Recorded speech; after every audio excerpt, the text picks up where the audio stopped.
Hey, Hey. we're back.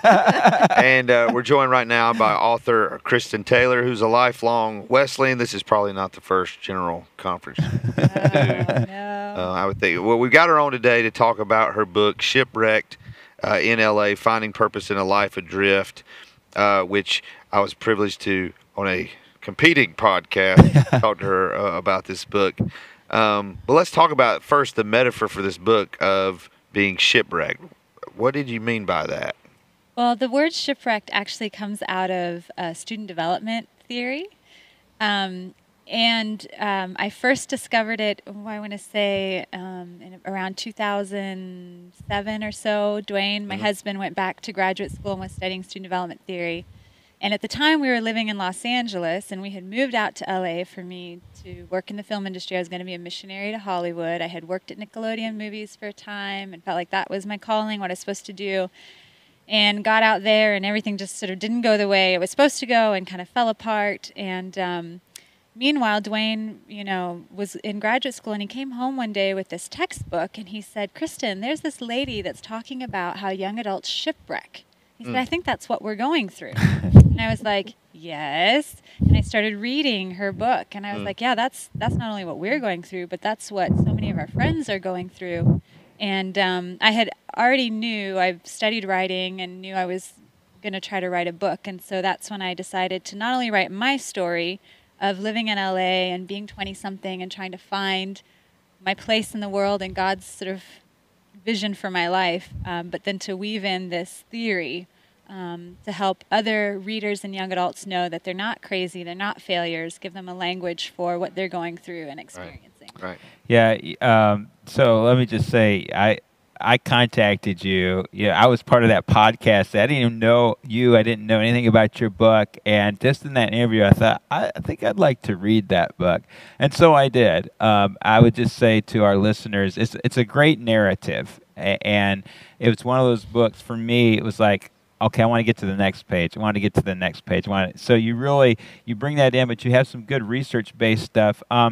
In the prologue, you talk about some of the realization of your own hopes, but then you say, I could have never got there without the shipwreck. And so my question to you is, how much of this is about your personal shipwreck as opposed to spiritual formation in general for believers? Yeah, I think that's one of the truths that I walked away with in the end. And I like, especially, I come from higher ed, so kind of nerdy. I love these theorists, but really they are so profound. And one of the things that that they say is, once we get to the other side of shipwreck, there's a profound joy and a deep gladness that happens, and it doesn't negate the pain and the grief and the loss. We can never wipe that clean and say, "Oh, it was worth it." I don't think anyone would say that. But when you get to the other side and you realize that you do have a purpose, you see life coming together in new ways. There's a richer, deeper sense of meaning. You see new colors in the world that you didn't know existed. You have a more nuanced understanding of yourself and God and the world around you. You wouldn't give that up. Sure. You wouldn't give that up even if you could. And so I think it is absolutely a part of spiritual development too, and there's a whole bunch of theorists on that too that I've read, and I think is so good, the way that we develop and we grow. And in some ways, I love one of the theorists. His name is Robert Keegan. He says, "What we separate from, we find anew." And I think we have to separate sometimes.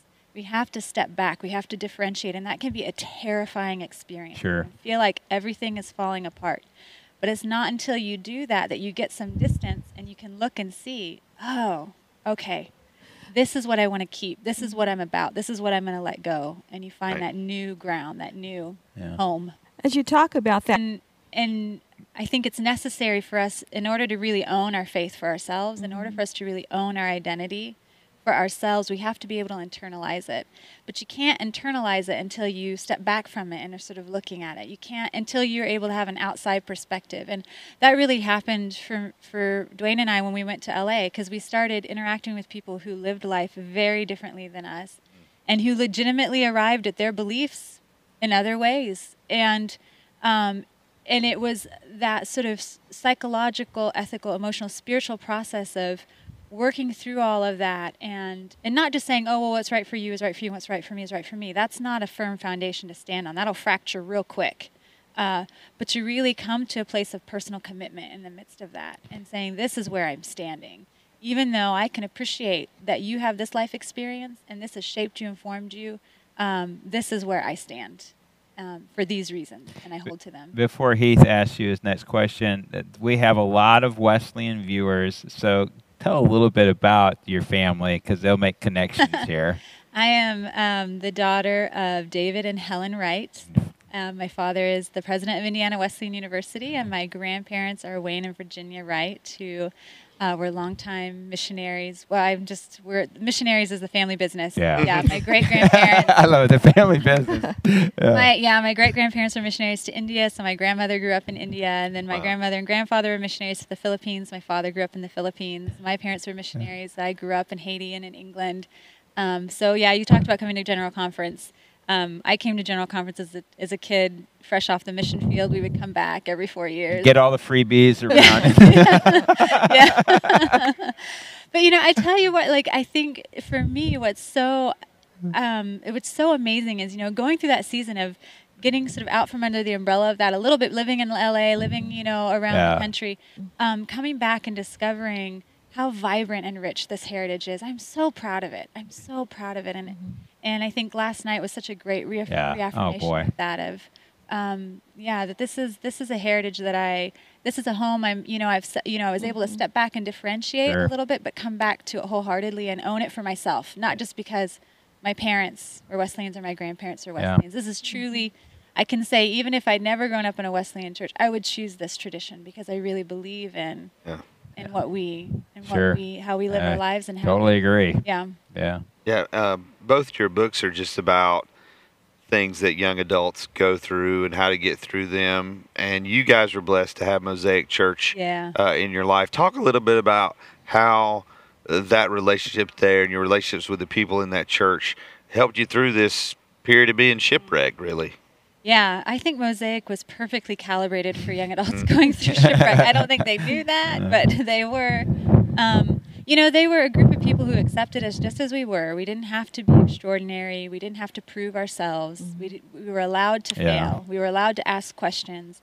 And it was a place where, we were, I don't know how else to put it. They had, especially our small group, from the minute we walked in, there was just a sense of we were okay. Even if we never did anything significant or, produced anything magnificent, we were accepted just as we were. Just the atmosphere you needed. Yeah, and so there was space and room for the doubts and the questions and the ugly growing pains that kind of came with all of that. They were able to sort of grow with us and support us through that process. So. When you were at Antioch, there were two people I was kind of captivated by their stories in the book, Jeff and Amy. They don't share your faith tradition or anything, and yet what's interesting about your story is God used them in informative ways for you. Maybe talk about that a little bit. Well, I think that's the beauty of being around voices and lifestyles that are different than your own, is you begin to see your faith and yourself with new eyes. And that was the gift that Amy and Jeff gave me. Amy was raised an Orthodox Jew. She called herself a lapsed Jew, but she still was very observant of a lot of that. Modern Orthodox Judaism is very, very conservative. Right. No driving on Sundays. You can't even, can't make food on Sundays. You can't even drink, get a drink for yourself on Sundays. Women and men are separated. And so she and I, as we got to know each other more and more, we actually found a lot of similarities in the sort of conservative religious ways that, there are some things that are kind of conservative about the Wesleyan. We remember the days where you had to wear skirts and no makeup. I know. And so we would be hanging out and doing stuff, and she'd say, "You're so Orthodox," and I'd be like, "No, I'm not." What do you mean by that? And I'm not like you. That wasn't my. And I'd have to step back, and I would have to really look at, look at myself and was I doing this because this was habit, this was cultural for me, or was I doing this because this genuinely came out of a living relationship with Jesus? And so, and then Jeff, I mean, full on gay, I went to a graduate school where I was the token white Christian girl. It was founded by, my program was founded by a prominent lesbian poet in Los Angeles, and I had no idea when I walked in what I was getting into, but these vibrant characters that were in my program. And the first day, Jeff walked up to me and he said, "Are you a Christian?" And I had this moment where I was like, oh no, if I admit it, I'm an enemy. You know what I mean? Like, are they all going to turn on me? And I just looked at him and I said, yeah. And he goes, "You want to sit by me in class?" And I was like, okay. And then we were like fast friends for the rest. I mean, to this day, we're all, Amy and Jeff and I still all are close contact. Yeah. There's a deep love there. This respect of being able to see each other for who we were and get to know each other and give each other space and be honest about who we were. And that was really life-giving to me and really faith-affirming for me. I think often we feel that if we're around people who think differently than us, it's going to threaten our faith. Yeah. And I think, well, if that's true, then our faith is really very fragile, right? It's really very rigid. Sure. Our God is not very big if we can't handle being in the presence of difference. But he will reveal himself even in those relationships with other people who are different than us. So good. That's a really, just a good point about. I went to a very liberal seminary, so I share some of being blessed by a variety of people. But in a recent interview, you talked about this whole process of encountering faith and doubt and how it's a recursive process. And I'm wondering if you could just talk for a moment about that. Yeah, this is one of my favorite topics. I'm writing about it right now, so I'm reading about it, immersed in it. I think it comes out of a season. This past year's been a season of transition for me again. God likes to shipwreck me lots and lots. We just moved to Canada, and I really enjoy living in Canada, but it required a great deal of sacrifice on my part. I had to quit working and leave behind friends and family and sort of find a new space. So I've been trying to find a new space in this new home, and I think often that sort of transition and loss can trigger doubt in us, can sort of open up spaces that feel very quiet in our faith. And it's been a season where God's been a quiet God for me. And so I've been talking a lot to God about doubt and quietness and silence. And what I found is that I think doubt is actually an invitation that God gives us to move to the next level.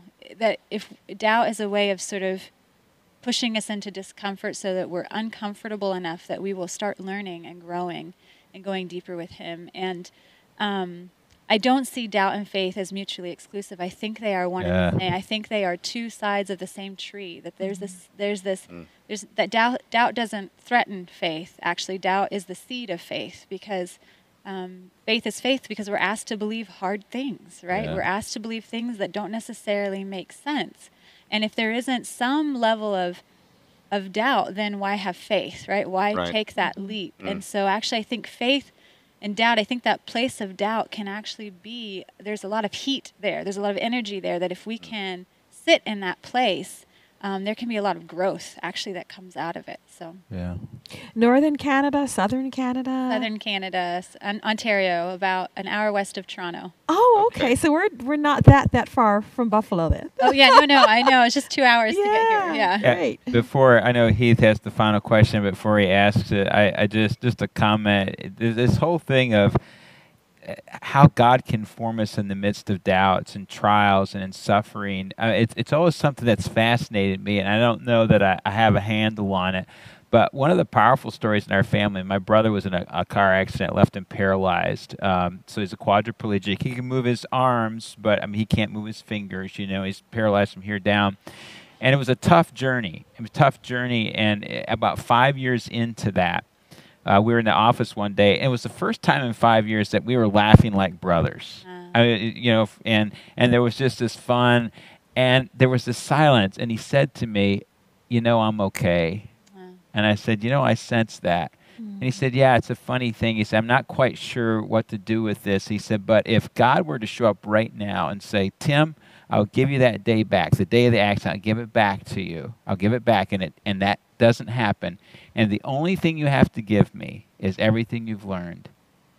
He said, I would look at him and say, "I don't want that day back." Wow.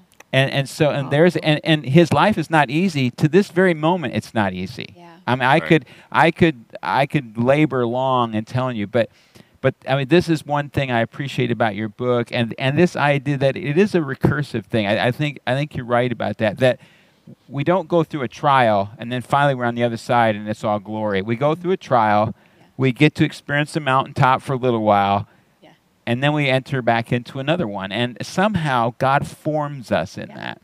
Well, and I think I love this idea that yes. And we are different every time we circle back around. Yeah. That's the thing that, we go through the loss, the grief, the transition, the doubt, and we learn and we grow. And it doesn't mean, like we're clear of it now, we're home free. No, it will come up again because life is life, right? Jesus said, in this world you will experience great trouble, but take heart, I have overcome the world, right? Like we come back around to grief and loss, but we are changed because of Christ in us, because of the work he's doing. So we encounter it differently. Yeah. I think that's really powerful. Yeah. Talk a little bit about your second book, which is called Crew Finding Community When Your Dreams Crash. So let's just, both of your books, it's not a question of if your dreams are going to crash, when your dreams crash. And I had an opportunity on the Groundswell podcast, we talked about this book, but just for the viewers at home, just kind of give an overview. Yeah, I know my books, they're comedies. They're really funny. You did work for Nickelodeon. Yeah, I know. It's because bearer of bad news. But so the second book came out of WesLife Publishing House asked me, okay, can you write a book about how to walk with people who are going through this shipwreck? And that actually, fortunately, was all part of the research and part of the reading and the student development theory. And so the second book focuses, again, it's narrative. That's my genre. I write stories, memoir. So it covers the early 30s when we were living in Washington State and working at Western Washington University at the time. And it looks at the different ways that we can find and be good company during these seasons. That we don't have to just wait and hope and have our fingers crossed that someone's going to come along that knows how to help us through this. But here, it sort of talks about here are the things we need to get through the shipwreck in a way that we don't careen off into despair and hopelessness and end up in our 40s, 50s, 60s with a sense of powerlessness. So here are the things we need, and here's how we can ask that of the people around us. To pick someone we trust and say, can you do X, Y, and Z for me? This is what I need from you to get through this well. And so that's what Crew is about.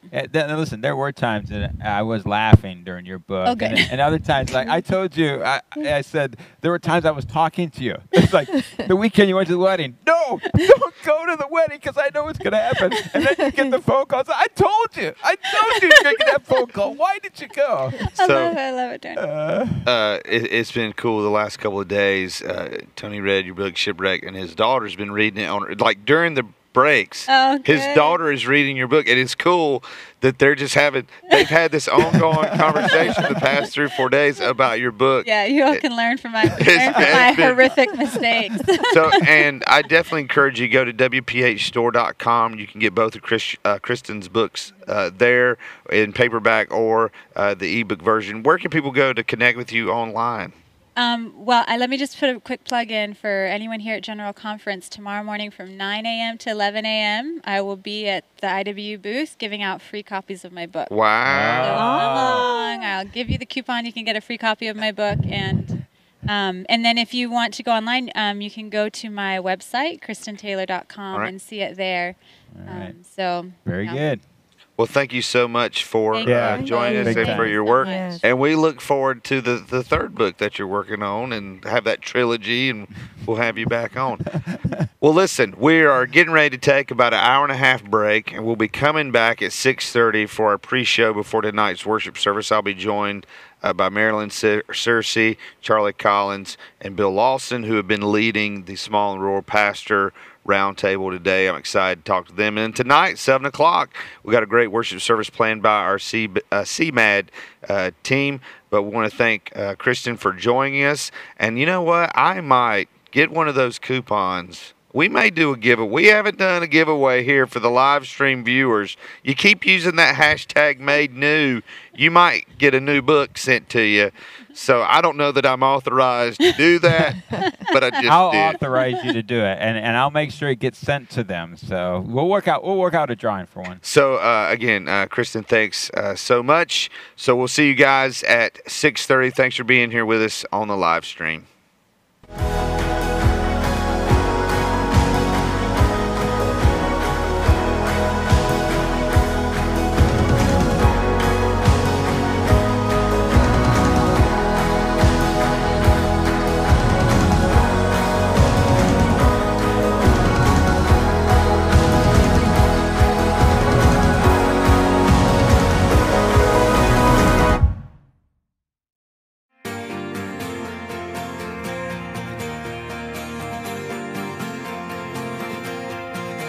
Our conversation begins with hope.